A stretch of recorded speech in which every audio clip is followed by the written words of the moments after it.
Hola, buenos días a todos.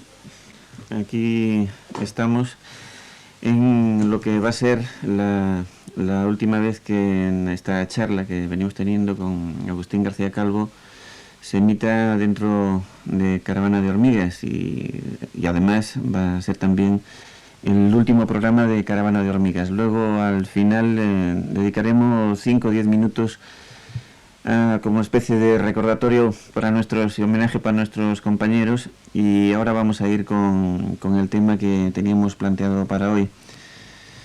Nos llegó una carta de un oyente hace unos días del País Vasco. Entonces nos pedía que hablásemos sobre el problema este de los presos políticos y presos comunes. Como sabéis, ahora mismo las autoridades del Estado están desperdigando a los presos de ETA por diversas cárceles con el argumento que son presos como los otros, presos comunes, y en el País Vasco hay unos grupos políticos que están manifestándose en contra de esto, defendiendo que son una cosa son los presos políticos y otros los comunes. Como sabéis, y nos indicaba el oyente en la carta, los grupos que están en el poder o aspiran a estarlo necesitan esto, o hacer esta diferencia entre presos políticos y presos comunes, o tratarlos a todos como presos comunes, intentando que olvidemos que como todas las leyes son políticas, todas las infracciones a la ley lo son también, y que los presos, sean del tipo que sean, son criaturitas de políticas creadas por el Estado, por la ley. Da igual que esta ley se prohíba, por ejemplo, la formación de grupos armados, o prohíba el incesto, o que favorezca que haya propiedad privada en el campo, o que los coches ocupen las ciudades. Todas las leyes son eso, de la ciudad, son leyes políticas. Y bueno, para hablar de este tema es para el que os convocamos hoy, y disponéis para intervenir de los teléfonos de costumbre, que son el 442-7126 y el 711-1099. Los repito, 442-7126 y 711-1099. Buenos días, Agustín. Buenos días, Javier, buenos días a los oyentes. Y sí, vamos a empezar un poco tristes por esta necesidad de tenernos que desprender de los compañeros de Caravana de Hormigas, de los cuales reservaremos al final un rato para despedirnos, por lo menos. Vamos a entrar en el tema que has propuesto, según la sugerencia de nuestro oyente, en cuanto a esa relación y oposición entre presos políticos y presos comunes. Una cuestión que me ha resucitado memorias ya viejas de los años 60, cuando muchos de los amigos andaban presos en Carabanchel, en Las Ventas, en los demás sitios que entonces se usaban para el caso, y donde contaban de la discriminación dentro de la cárcel misma entre las dos clases de presos. Discriminación que hay que decir que en la mayor parte de los casos los presos políticos pues aceptaban, más o menos de buen grado, tenía para ellos ventajas, y además tenía esta justificación de que gracias a esas ventajas podían ellos ejercer incluso una cierta labor de misión o de ilustración sobre los más desfavorecidos de los presos, sobre los llamados comunes. Tú has dicho muy claro ya en qué sentido la discriminación está dictada, como tantas otras cosas, por las necesidades del poder organizado, por las del capital y el Estado, y cómo lo único que podemos hacer desde acá abajo es negarnos a la discriminación. Todos son comunes, si pudiéramos emplear la palabra común, como aquí lo hemos hecho muchas veces, cuando hemos hablado de sentido común y de razón común, como si ahí estuviera la voz misma del pueblo. Todos, en cuanto siendo de abajo, en cuanto siendo hijos de la protesta y de la desesperación, son comunes, y al mismo tiempo, por las razones que Javier ha expuesto, pues todos son políticos, porque no hay cosa en este mundo que no sea política. Muchas veces hemos tratado de mostrarlo hasta en los terrenos de la vida más íntima y cotidiana. No hay cosa que no sea política, y por tanto cualquier infracción cualquier delito es también político a su manera, y en ese sentido la discriminación no puede sostenerse, no puede desde acá abajo sostenerse. La diferenciación se hace por parte del poder en el sentido de que se considera políticos a aquellos que son de la izquierda más o menos extrema. Son de la izquierda de tal manera que tienen una ideología, como ellos suelen decir, tienen unas formulaciones que están por detrás de y justificando sus actos. De manera que incluso los actos que podrían considerarse más graves y penales, como las muertes y demás, si tienen esta justificación detrás, aunque sea una justificación de izquierdas, por lo menos ya adquieren un estatuto que los separa del crimen de los llamados delincuentes comunes. Esto nos revela bien claro hasta qué punto es la justificación lo que es característico del poder, y cómo esa distinción entre izquierdas y derechas es algo que también al poder le sirve. Como ellos, los de arriba, se justifican, como ellos pueden matar ejecutando como sea gracias a la justificación que las leyes y demás les ofrece, pues se avienen a conceder un estatuto, no voy a decir yo que de hermanos, pero de próximos, a aquellos hombres que, incluyéndose en la línea izquierda-derecha y colocándose aunque sea en la extrema izquierda, cometen también los actos que sean, pero con justificación, con una justificación ideológica, en virtud de una fe, en virtud de unas creencias. Esto debería bastar para que nuestros oyentes reconozcan la razón común que hay en la denuncia de todas las creencias y de todas las ideas en general. Hemos tenido ocasión públicamente durante este año en varios sitios de contraponer a esa oposición entre izquierdas y derechas otra oposición que parece mucho más real y palpable, que es la oposición entre arriba y abajo. No importa para nada el lugar en la gama de las ideologías, de las justificaciones. Lo que importa es que la voz de la protesta, la voz de la rebelión, sea una voz que viene de verdad desde abajo. Son los desheredados, son los oprimidos, son la gente que tiene mínima cantidad de poder y que padece mucho en cambio bajo el poder, los que dan su aliento a una rebelión que no sea una mera inclusión en el cuadro de las justificaciones y por tanto en el cuadro del poder mismo, frente a izquierda, derecha, simplemente esto de arriba y abajo. Y es evidente que si los presos políticos que han venido a serlo en virtud de actos o declaraciones que pretendían estar alentadas por la voz de los desheredados, de los oprimidos, de los parias de la tierra, están en el mismo sitio que los propios parias de la tierra que ocasionalmente han venido a cometer algunos actos delictivos que les han llevado a la misma prisión. En ese sentido hablamos de la disolución, de la separación entre políticos y comunes, y en ese sentido reconocemos a todos como políticos o a todos como comunes que nos da lo mismo. Esto, por supuesto, no quiere decir que aquí estemos, en cuanto a táctica política, alabando la delincuencia. Por desgracia, la delincuencia no sirve tampoco para nada, y sirve para igual de poco la delincuencia dotada de grandes justificaciones de ideología política como la otra delincuencia.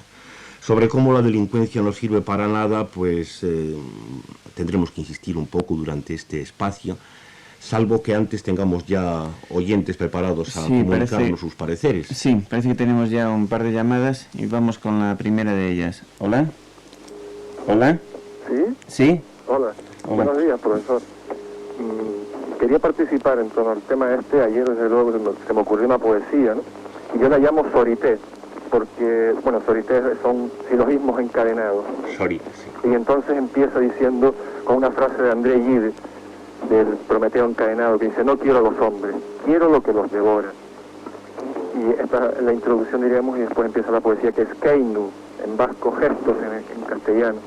Gestos melífluos, sonámbulos, vodevil, mediocremente, trolero, carroñas parlanchinas, prometeos bien encadenados, archipámpanos de la orden de las carreteras. Mientras solo protestéis por la rabia explosiva de los desheredados, encadenados y dispersados, os ajogáis en la sangría de los miles de litros vertidos por toreros muertos, ascensores precipitados, síndromes asesinos, voladores clandestinos, terroríficas carreteras, amazonías y especies exterminadas, campistas chamuscados, huertas empapadas, trenes amaciados, perturbados no asegurados, ríos contaminados, mares recalentados, niños raptados, soldados suicidados, aviadores estrellados, universidades negadas, colegios privados, mendigos vacilados. Ahora pongo una introducción también de Alberti que dice: me sorprende que la ley seca haya decretado el arrendamiento por hora de casi todos los guardias.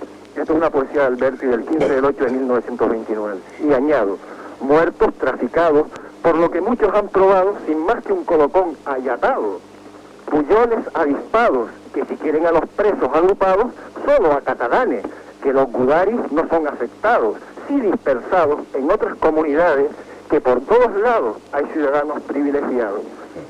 Y bueno, como verá, pues son una serie de silogismos encadenados, ¿no?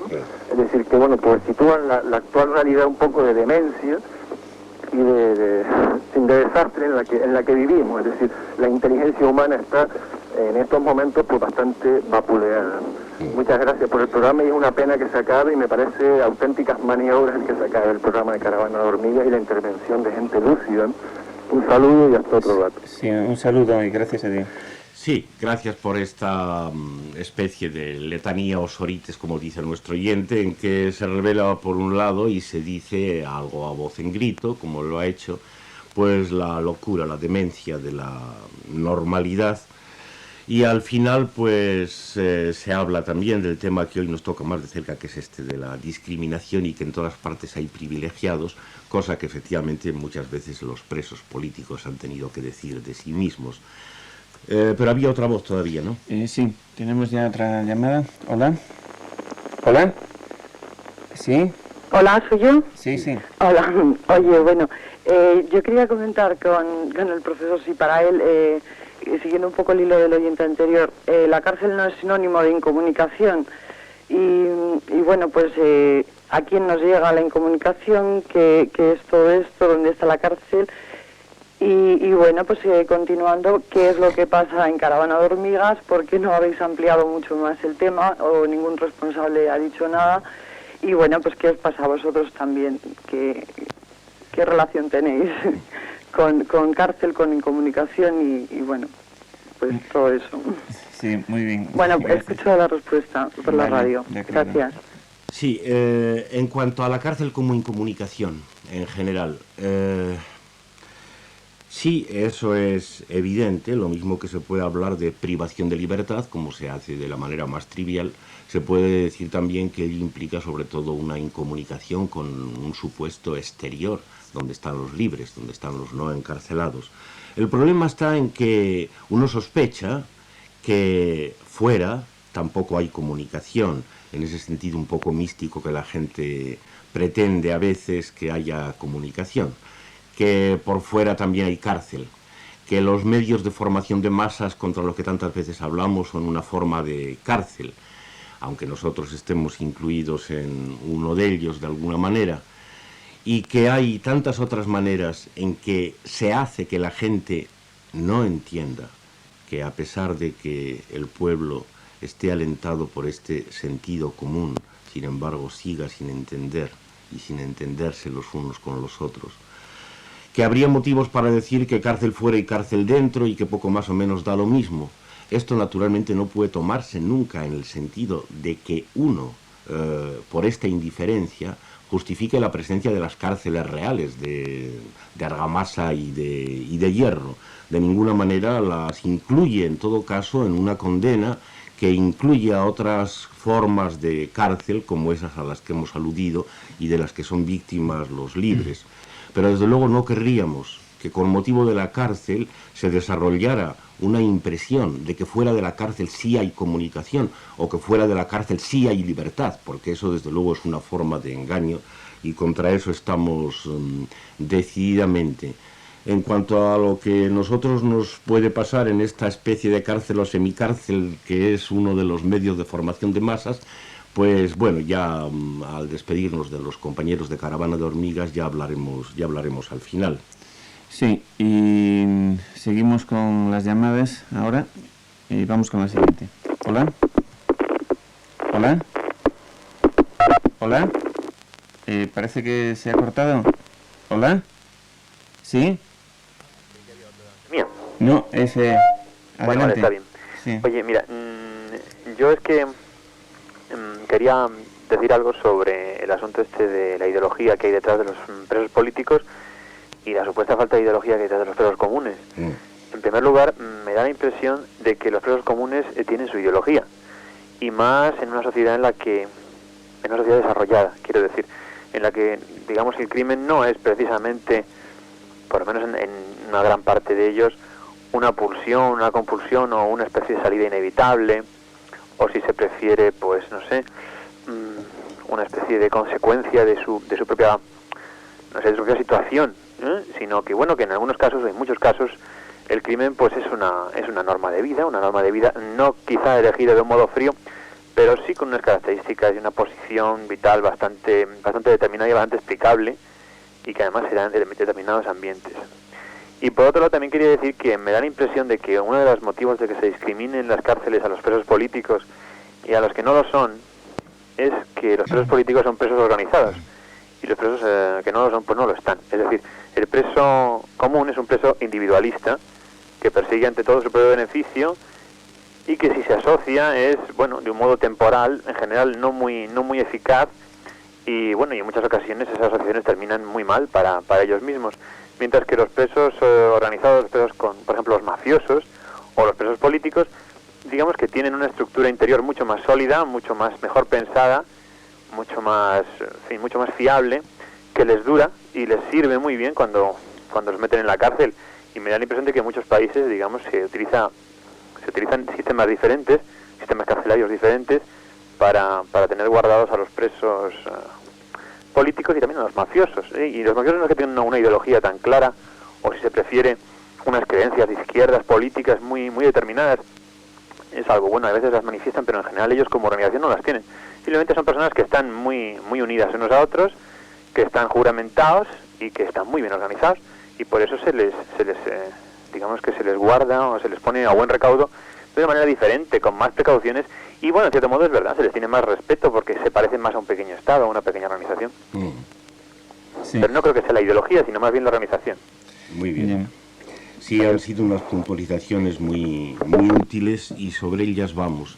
Respecto a lo primero, a la ideología que también los presos comunes tienen o padecen, ello se enlaza con el punto en que antes había interrumpido la exposición, cuando decía que tampoco la delincuencia sirve para nada. Es decir, que también la delincuencia queda incluida en las condiciones de los demás actos considerados normales o no delincuentes, sobre todo en cuanto a eso, en cuanto dotada también de justificaciones. No hay más que ver para comprobarlo. Bueno, por un lado caricaturas como las que pueden aparecer en las películas de gángsters y de malos en general, donde es evidente que el guionista no puede por lo menos de hacer que de vez en cuando sus personajes, gángsters o lo que sea, enuncien su propia ideología, sus propias convicciones. Dicen muchas veces cosas que parecen una filosofía de su acción, una filosofía en el sentido que hoy dicen todos los ejecutivos, de que la empresa tiene su filosofía y tal, pues la delincuencia también tiene su filosofía, y hasta en esas formas caricaturescas de las películas de malos o de gángsters no pueden, por lo menos los guionistas, de hacer decir a los malos cuáles son los motivos y las convicciones que les mueven. Esto responde bien a la realidad. Recuerdo de los años que solía pasar con frecuencia por los calabozos de la Dirección General de Seguridad, que me encontré con un par de pruebas bastante ilustrativas respecto a ello.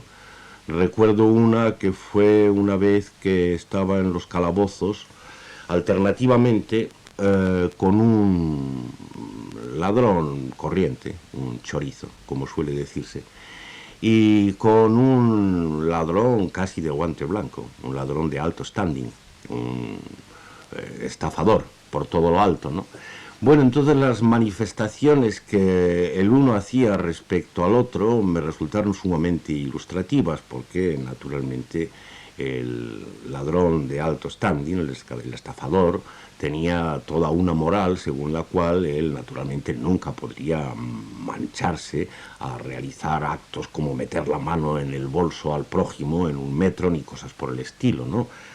Y naturalmente el chorizo tenía otra moral suya, que era una moral que decía que, bueno, que después de todo él, con sus pequeños robos de acá por allá, a quien le hacía daño, mientras que en cambio ya estaban los grandes estafadores, que eso sí que eran los malos de verdad, ¿no? Esa fue una de las experiencias más netas. Otra vez me llevaban a detener en una furgoneta de esas que tiene la policía para recoger a la gente por la noche y llevársela a los calabozos, y me tocó con algunas prostitutas, y una de ellas, pues no me acuerdo muy bien por qué, durante el transporte le dio por manifestarse acerca también de sus condiciones morales, y acababa por decir que, bueno, que por lo menos ella nunca se metía con mujeres, nunca había andado con mujeres, lo cual naturalmente le daba un estatuto dentro de la prostitución de una cierta dignidad. Bueno, ¿para qué más pruebas? Efectivamente, por desgracia, también en plena delincuencia, en la delincuencia común encuentra uno esto de la justificación y esto de la moral, que es la verdadera plaga contra la que estamos hablando, y es el motivo por el que decíamos que, aunque reconozcamos que los presos políticos son también comunes y que los presos comunes son también políticos, no por ello vamos a caer en alabar la delincuencia, sea como una forma verdaderamente útil de rebelión o de denuncia. No lo es, desgraciadamente. Nuestro último oyente ha planteado otro punto que no habíamos tocado y que es muy interesante. Piensa él que la diferencia no está tanto en la presencia o ausencia de ideología como en la organización o grado de organización. Efectivamente, parece como si los presos llamados comunes fueran más incapaces de agruparse y de organizarse dentro de la cárcel y fuera de la cárcel, por oposición a los políticos, que de ordinario, sea cual sea el punto de la gama más o menos hacia la izquierda en que estén, sí parece que estén de ordinario bien organizados, e incluso muchos de ellos, esto es parte de la ideología, piensan que la organización es la fuerza y por tanto sacrifican tantas y tantas cosas, sacrifican tal vez hasta la rebelión misma, el aliento mismo de la rebelión, en nombre de la necesidad de organizarse. Todo esto es verdad, pero nuestro oyente ha acertado a poner un ejemplo que basta para mostrar que no es tan verdad, porque él ha sacado sobre todo la mafia.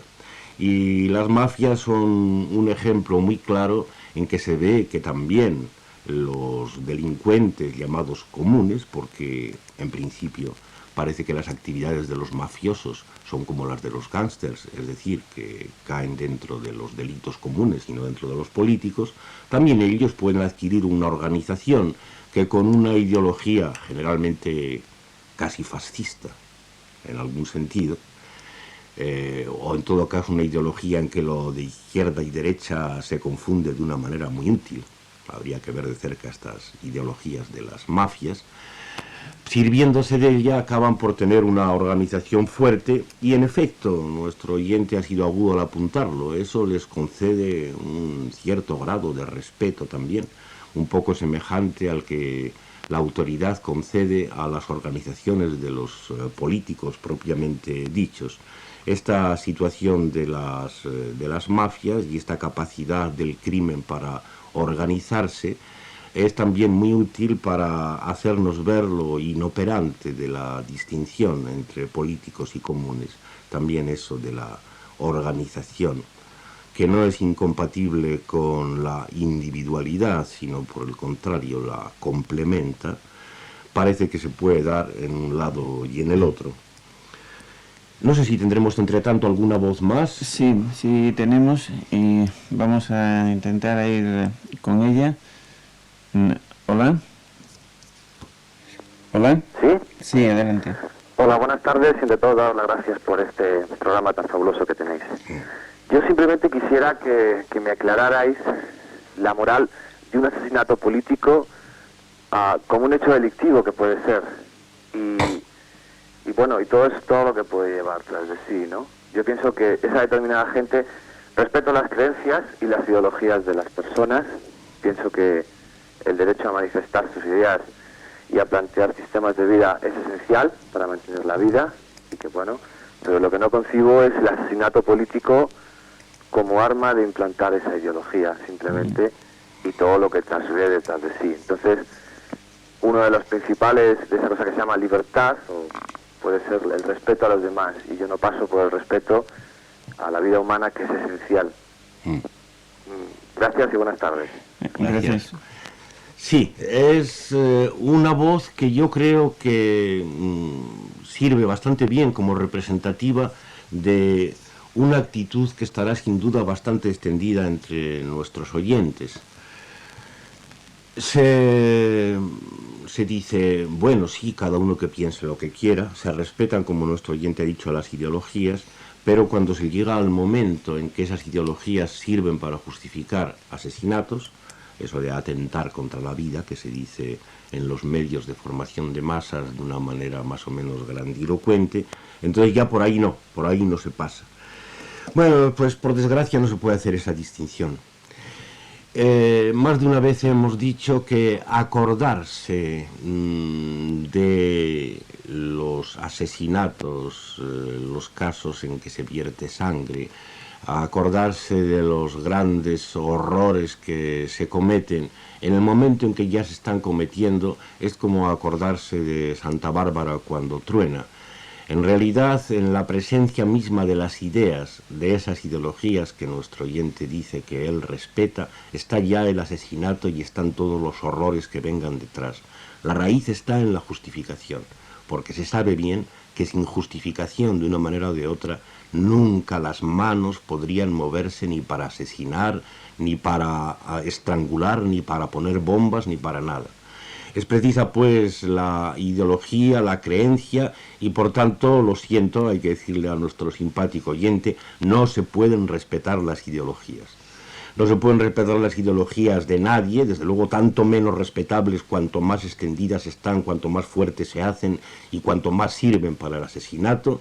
Ideas frente a las creencias, hemos puesto aquí otra cosa que no se parece nada a ellas, que es simplemente el pensar en acto, el razonar, aquello en lo que sentimos latir a veces la voz del pueblo, ese que no se sabe quién es, la razón común, donde, como otras veces hemos dicho, razón y corazón se confunden.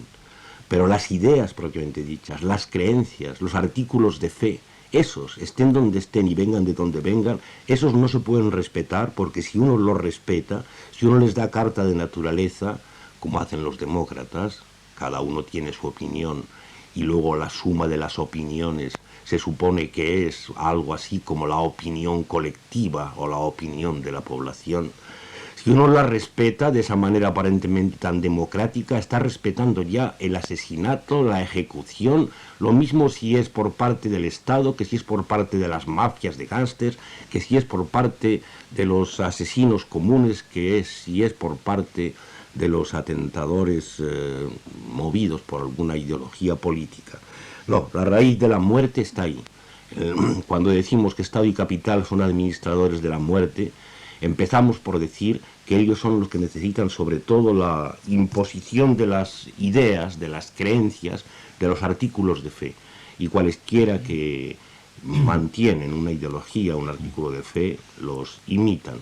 De manera que así como haremos muy mal cuando hablemos de los crímenes del Estado, en acordarnos solo cuando veamos que los Estados Unidos ejecutan en la silla eléctrica, o cuando veamos que otros estados ejecutan cada uno a su manera, sino que tendremos que ir al origen, a la raíz, a la creencia en Estado, en patria, en como se llame, que sirve para todo eso.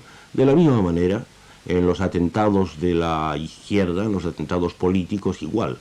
No vamos a acordarnos ya in extremis cuando la bomba hace estallar un coche o cuando mueren tantos o cuantos. Hay que ir un poco más atrás. Hay que recordar que todo eso no se habría puesto en movimiento si no hubiera habido creencias en patria, en nación, en la puñeta que sea, que son las que han servido para promoverlos. Seguimos con más llamadas. Hola. ¿Soy yo? Sí, adelante. Bueno, yo quería centrarme un poco más en el tema de la guerra ETA-Estado.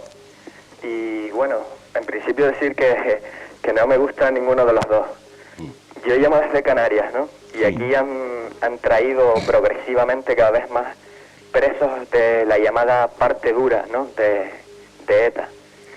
Y bueno, los tienen sometidos a aislamientos y no sé qué más podrán estar haciendo, ¿no? Pero yo lo que realmente más me molesta de todo este tema es la hipocresía, ¿no? Tanto de una parte como de otra. La que más conozco es la del Estado, porque es la que me informa, ¿no? O sea, te informan totalmente de una manera con unos objetivos, ¿no? Es una guerra y la información también es una batalla dentro de las guerras. Entonces te informan de una manera para que tú saques una opinión, te dicen lo que les interesa, lo que no les interesa no te lo dicen, y luego encima tienen la cara de ponerse la etiqueta de medio de comunicación imparcial, libertad de expresión, todos los rollos. O sea, hay casos verdaderamente alucinantes, ¿no? De cómo te quitan cosas, te cuentan lo que quieren, cuando no quieren no te cuentan, alucinantes. Y me estoy refiriendo no a nada por ahí raro, ¿no? Sino a Radio Nacional de España, Televisión Española.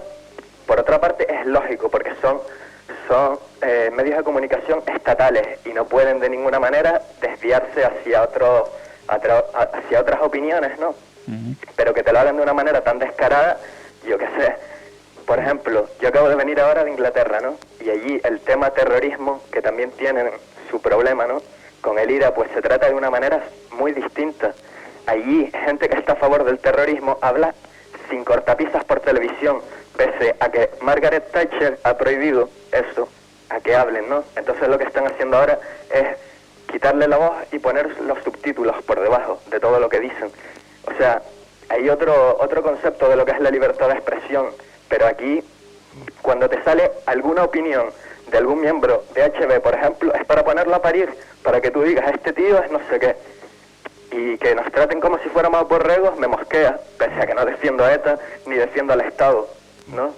Pero que un poco de ello, que sé, que es que da risa, vamos. Sí. Muy bien. Y respecto, también quería puntualizar respecto al tema este de que traigan presos de ETA para Canarias, como me supongo que habrá mucha gente que opine lo mismo en otras comunidades, pues también me parece un rollo chungo, ¿no?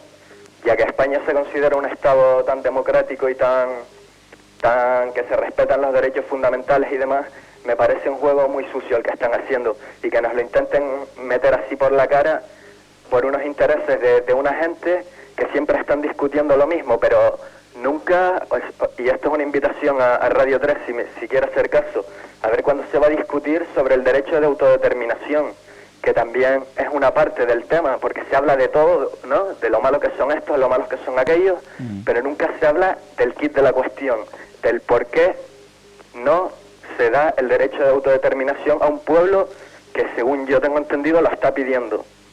Ese tema es como si no existiera para mucha gente. Sí. Eso es todo, y gracias. Bien, gracias a ti. Sí, son temas candentes y que vienen a punto para darle un poco más de actualidad a estas reflexiones que estábamos haciendo. Bueno, en primer lugar, desde luego, lo de que los medios de formación de masas, que de una manera tan clara ha descrito nuestro oyente en sus funcionamientos,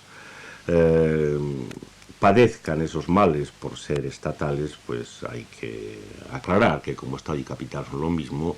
Si esos medios de comunicación fueran privados o se hicieran privados como ahora se están haciendo en gran medida con las televisiones privadas y demás, la cosa no cambiaría absolutamente para nada. Estado y capital son la misma cosa, uno y otro necesitan los mismos tipos de justificaciones, y el que las emisoras o la prensa sean privadas en lugar de públicas no nos hace adelantar ni un paso. Al contrario, nos distrae al colocarnos en una tesitura en que se quiere hacer valer una diferencia que no tiene razón de ser. En la diferencia entre Inglaterra y España supongo que habrá que minimizarla. Sí, efectivamente, hay casos en que la ETA y la IRA o cualquier otro movimiento pueden llegarse a ser lo bastante respetables como para que incluso tengan su lugar en los medios de formación de masas. Pero claro, a mí esto, en lugar de alabarlo y alegrarse por ello, como hace nuestro oyente, más bien me inclinaría en el sentido contrario. Y si yo fuera de la ETA o si yo fuera del IRA, evidentemente el que viera que me daban mucha cabida en la televisión estatal o capitalista no me tranquilizaría mucho, me pondría más bien la mosca detrás de la oreja y me haría pensar un poco más qué es lo que yo estoy haciendo en la ETA o en el IRA, cuando tanto llego a imponer de respeto en esos medios de formación de masas que lo son por esencia y que no pueden cambiar, tienen su función en su propia forma. Bueno, esto respecto a algunas de las cosas. No voy a entrar en cambio en algunos de los puntos que ha planteado, es decir, las razones de las ideas que asistan a los movimientos terroristas. Evidentemente las hay.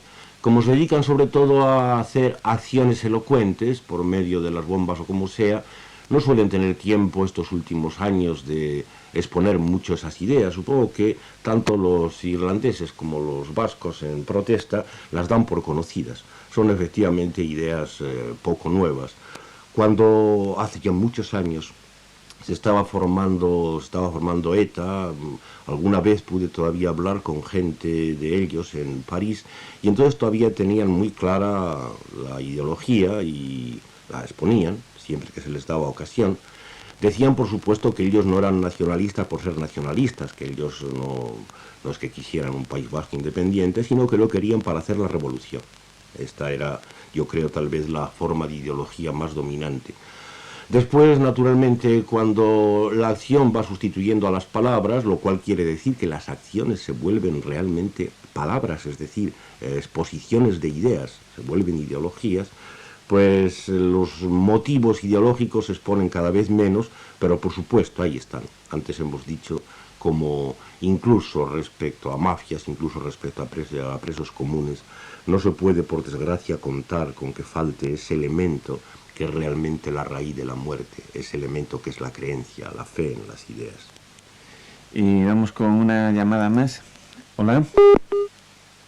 Parece que se ha cortado, pero que había otra preparada. ¿Vamos con ella? ¿Hola? No está ninguna de las dos. Sí, quedan muchos cabos por atar. No acabaremos, por supuesto, de atarnos, y lo vamos a intentar siquiera en el poco rato que nos queda.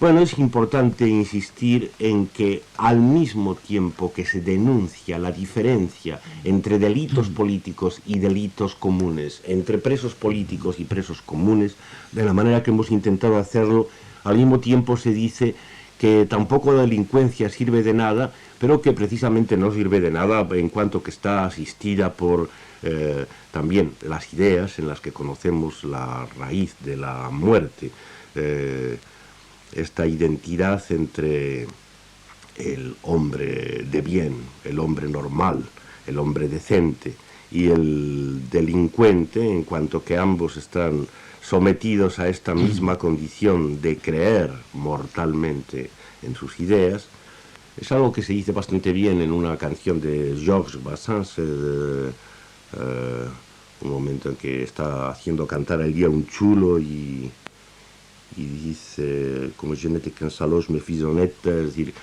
como un canalla que era yo, me hice decente, dice al final.